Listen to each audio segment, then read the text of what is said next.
রোজকার মতো রাতের খাবার টেবিলে আমরা চলে এলাম। গুনগুনের শরীরটা আজকে একটু ভালো আছে, তো আজকে সবকিছু একটু অল্প অল্প আছে। যেমন এখানে আছে হলো মিক্স ভেজ ফ্রাইড রাইস আছে, সেটা অল্প আছে, এটা গুনগুনকে দিয়ে দিলাম।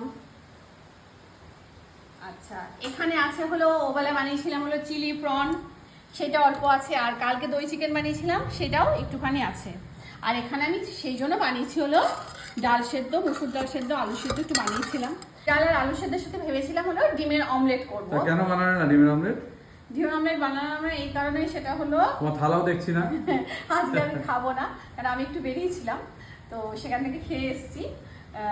না না অল্প খেতেই হবে তো। না না, যাদের বাড়িতে গেছি তারা আদর করে ভালোবেসে আমাকে রোল খাইয়েছে, তো আমি খেয়েছি। তো একবার সন্ধ্যেবেলায় 9টা সাড়ে 9টার সময় রোল খেলে আর রাত্রে খাওয়া যায় না, সেই জন্য আমি খাবো না।